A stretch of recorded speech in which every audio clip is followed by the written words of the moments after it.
going to go for just about half an hour here. We'll do a mix of PowerPoint and live demonstration of the software.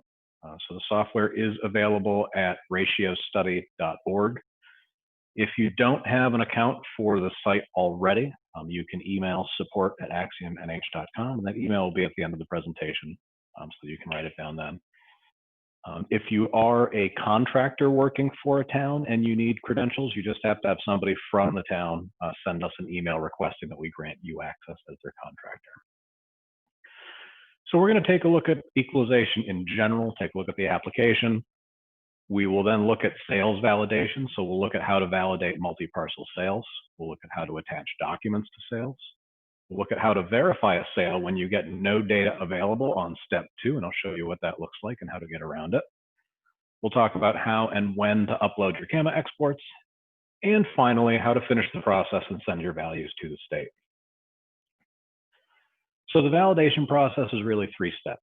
In the first step, you select the deed that you want to validate.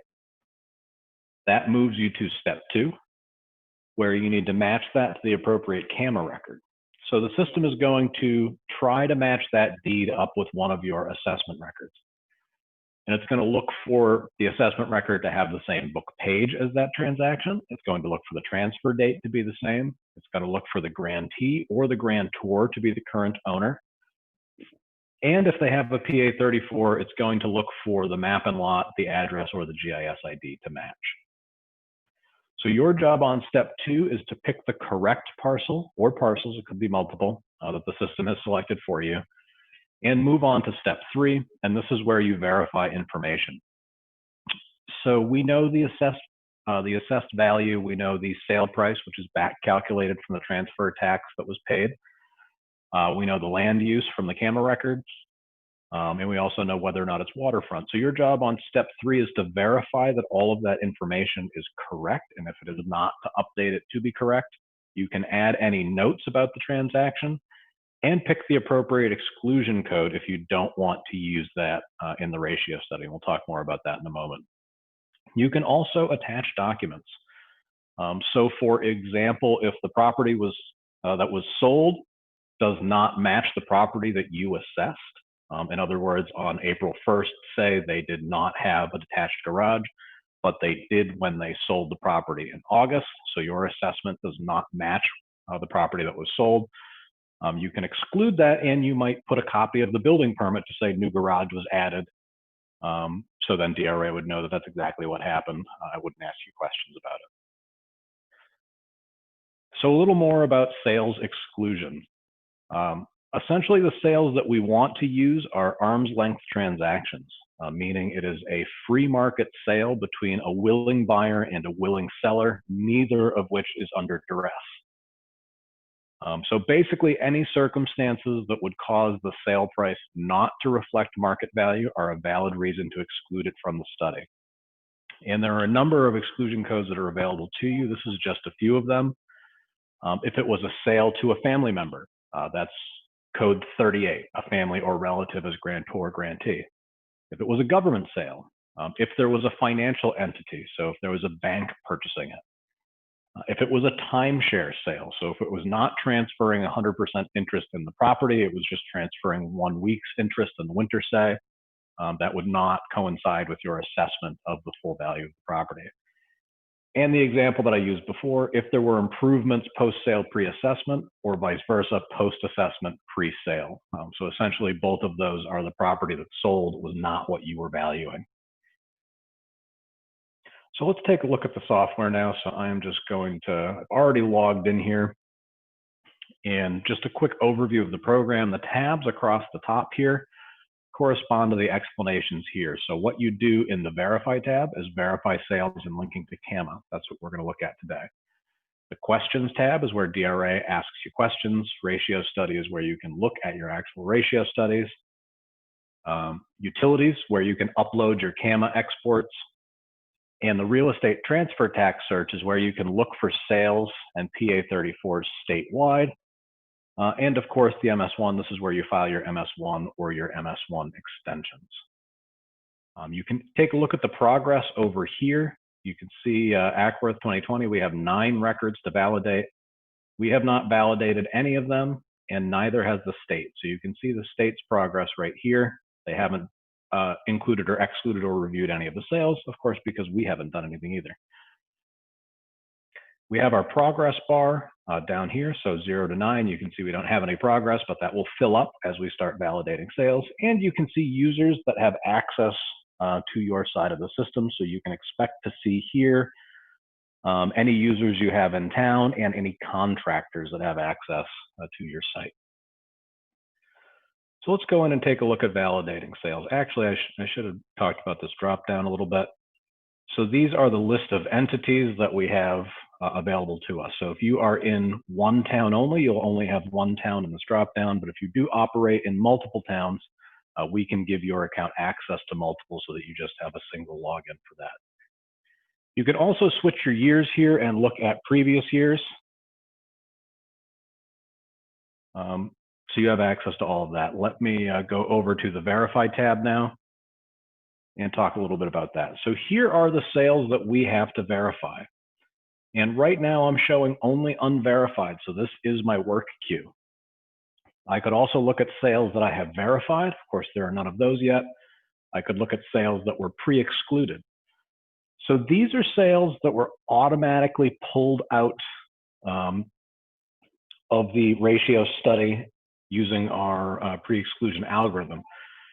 So you can see here, this one paid the minimum transfer tax. So that's the $40 transfer tax. Some paid none because they were just putting things into a trust. So we have an algorithm that looks through and pulls out sales that would not be included in the ratio study. So you don't have any action to take here, although you can take a look at your pre-excluded sales and see if there are any that you do think are good transactions, and you can request that DRA include those. So these are really just here for you to take a peek at. If you see any that you would like to include, DRA can do that for you. But again, no action is required here. And this is really smaller towns. If you don't have a lot of sales, you might go in here and see if there are any that you could possibly use in your ratio study. So let's go back to show only unverified. Again, that's our work queue.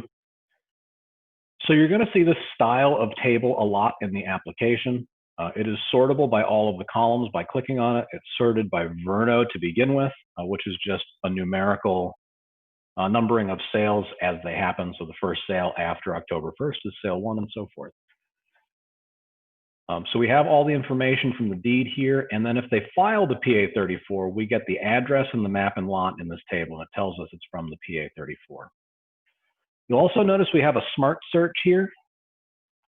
So if you start typing in, it's going to search by every field in this table. So I was starting to type in Victoria. If you had a particular book and page, it'll just start filtering down. We got down to the 08. So it's searching by everything, or 09, excuse me. It's searching by everything in this table. So if you do have a particular property that you would like to verify because you have the deed in front of you, you can simply search for it like so. So we'll go ahead and we'll just select a deed. So it's showing us the information about the deed. This is that step 2 where it's telling us which camera record it thinks we should use. So we're going to take that one and move on to the next step. It's giving us our listed current and previous year values. These are our assessed values from your CAMA export. It's giving us the selling price and the property code. And here's where we can update anything that we need to. So if any of these are not accurate, and remember, this selling price is just calculated from the transfer tax that was paid. So if you need to update this, you can. You can update the land use code if it's not coming in correctly. Modifier codes can be added for waterfront or water access or island if that didn't come through appropriately. And then moving down, we have our current use. So if the property is in current use, you can select yes, it is in current use. It'll tell you put your current use value here. So this is your reduced taxable value, and put your full ad valorem value up here. So it kind of prompts you what to do with current use. We'll switch that back to no. You also have a special code. If you are a community with a special code, not everybody has them. Probably the best example would be towns that are on, say, Squam Lake and Winnipesaukee. You might have a special code for Squam Lake and a special code for Winnipesaukee, because you want to look at those two sets of sales separately.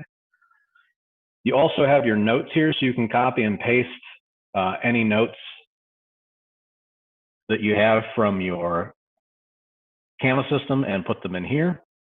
And you have your exclusion codes. So we have 2 exclusion codes that you can select here. Some of them do require an explanation. If they do, it won't let you go to the next step without providing one.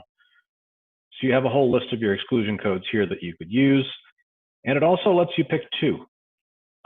So if, for example, it was a family sale and an abutter sale, you could just put down both and move forward. So we'll go to our next button. This is the last step, and this is where you do your file attachment. So again, if you have that building permit that will show that there was an addition or a picture of the property, a picture of a response to a survey from the buyer or the seller confirming things about the sale, anything like that, you can just go ahead and attach that here. So we'll go ahead and select our file. Now, you do have to put in a description. And the reason is the Department of Revenue is looking at about 30,000 sales. So if you're sending something to them as an attachment, just let them know why you want them to look at it, so that they have an idea of what you're trying to focus them on. If you do attach something in error, you can just click the remove button, it'll be removed. We'll click finish, and now our sale is verified. So I was going pretty slow there. I want to do one at a little bit more normal speed so you can kind of get the flow of it. So we go through, okay, so we did get a good no data available. So this does happen sometimes. Usually this happens when a property has transacted multiple times throughout the year. So the current and prior owners are no longer related to the property. So if you see here now, we're stuck. It says you have to select a CAMA record. There are no CAMA records available. So here's when we use our override search. So here's where you type in the address, and I generally type in just the street name. I don't put any numbers or street or anything like that, because street would be wrong. This is road in this case, and road is not spelled out. So if we look here, our job is to pick the correct property. We do have from the PA34, 0 Nye Road, 234-003. So it's not showing up as 0, it's just showing up as Nye Road, but we do match up on that CAMA ID. So we're going to select that as our appropriate parcel. We're going to go forward. Probably something off here with the assessed value. Looks like it's probably in current use. So you would verify that in your CAMA system, and probably then exclude that because it was a current use sale. Now we'll go save and next here. So that save and next button is a big time saver. That just goes right on to the next field, or I'm sorry, the next sale to be verified, grabs it and brings you to this matching step. So we'll pick the correct record, click next. Everything looks good. We could exclude it if we wanted to. We also have access to the PA34 here, which is a good source of information to take a look and see if there were any special circumstances with the sale. So the PA34 will come in 2 flavors. This one is if the PA34 was e-filed. So you're going to see a data report here filled in with the information that was e-filed. So it was a residential, land and building, not waterfront. If we go to the next page, we have no special circumstances showing up here. So this is where they tell you explicitly these are business affiliates. It was a bank sale, a butter sale. So this is a good source of information, and you can download this to PDF or Excel if you want by clicking the diskette icon, and then it'll just download in your browser as an attachment. So you can save that or print that if you'd like to. So we'll go ahead and close out of that. We'll do save a next sale here. And this is a good one. So this is coming up with a bunch of different options here. So your job is to find the correct record here, and it looks like it was 228-004.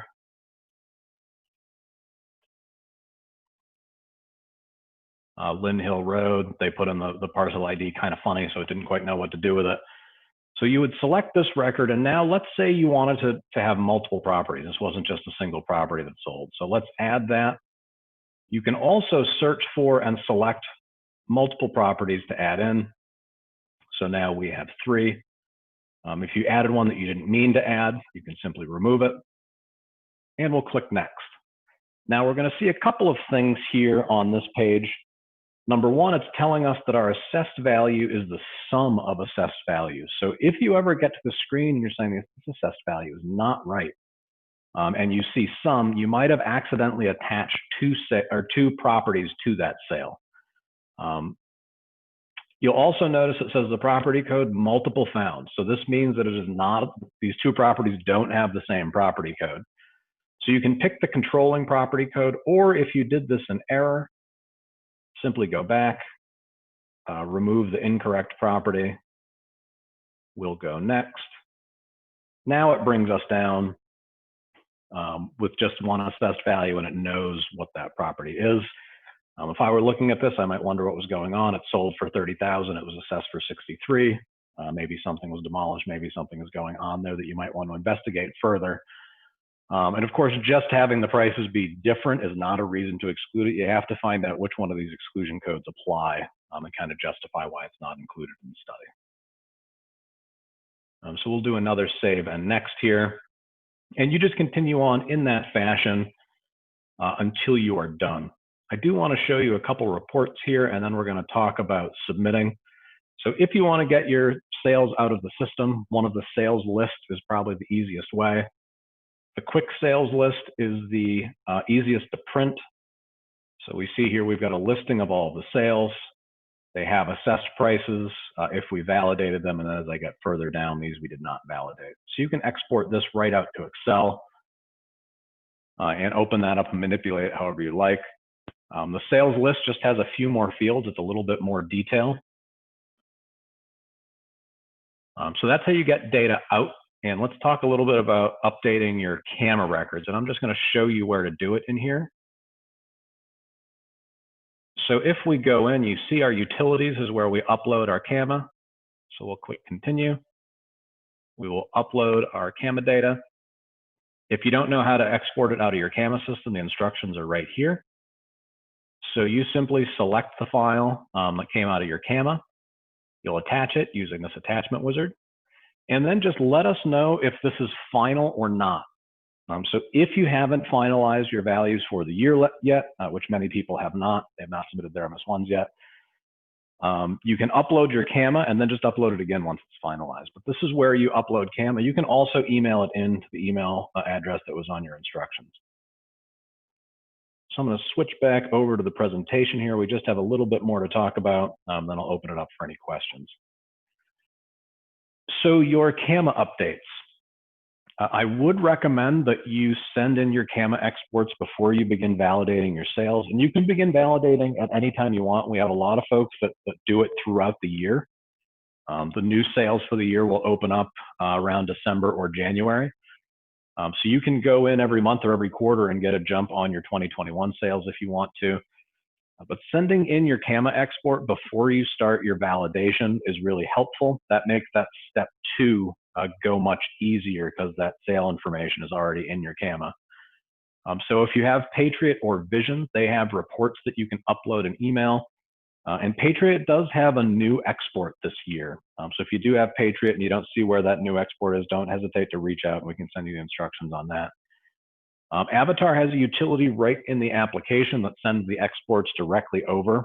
That's right in the utilities menu. I think it says send mosaic exports to DRA or something to that effect. So once you send them in, whether you email them or upload them or Avatar sends them over automatically, wait to get a confirmation email from Axiomatic letting you know that your data has been successfully uploaded. So we do run a number of checks on it. Sometimes the uploads have errors. So we do run checks, and then we'll let you know when your data is uploaded and ready to go. And again, you can do this at any time and as many times as you want, but the important thing is once you've got your values set and this is your final CAMA export of the year, let us know. That way we can run the update process and update all those sales that you already validated with your final assessed values for the year. So that means you don't have to do any double data entry. Last slide here and quick demo before we open it up for questions.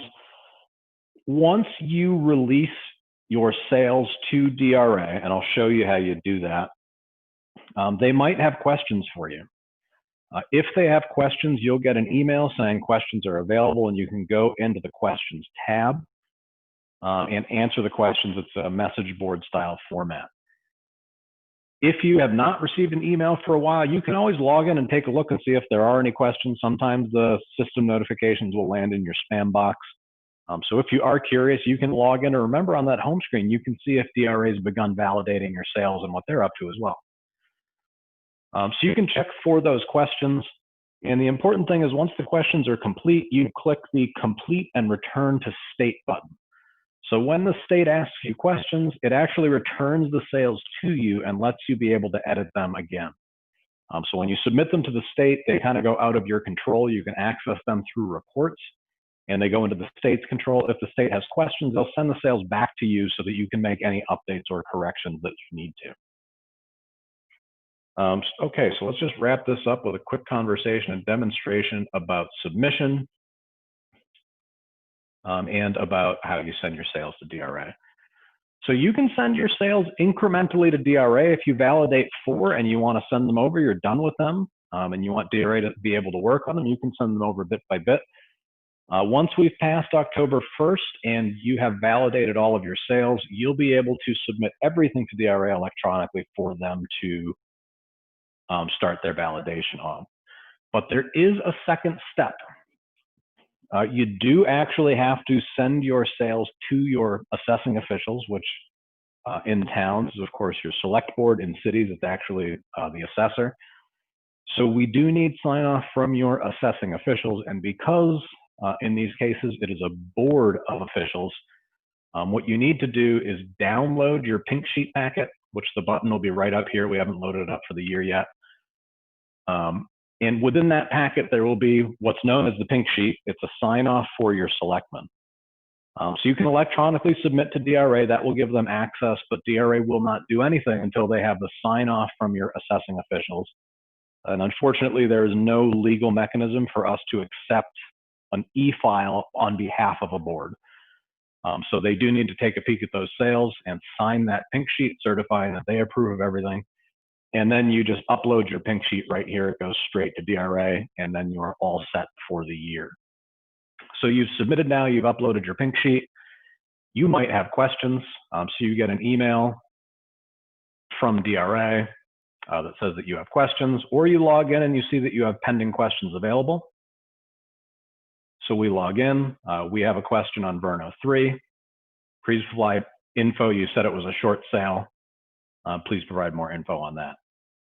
So you can add your reply here, type in your reply and save it, and that will just save it to that thread. We also see here that the status is pending because DRA has sent that to us. We haven't answered it yet, but eventually once DRA reads that, that will go to complete if they acknowledge that you have answered their question. You can also click the sale record button here, which will jump you right to the sale.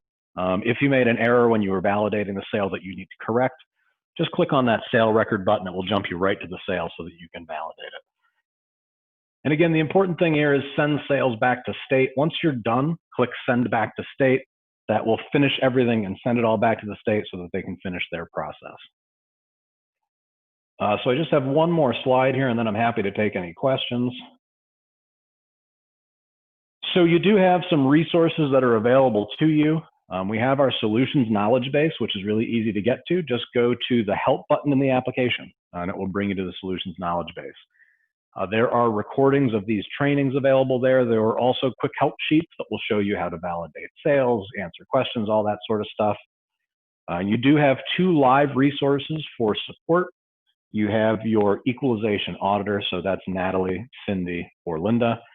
And you have the Axiomatic tech support team, again, support at axiomnh.com, and our phone number there. So how to distinguish who to call for what? If you know what you want to do, but can't seem to make the system do it, you forgot your password, you forgot how to attach multiple camera records to one sale, anything like that, that's Axiomatic tech support. You know what you want, you just can't make it do it. If you have a more technical question, should I exclude this sale? I don't think the sale price is correct. What should I do? Anything of that nature, that would be a question for the Department of Revenue, or anything related to statute or anything like that. We can help you do what you need to do if you can't figure out how to do it. But if you need advice on what you should be doing, that's a question for DRA.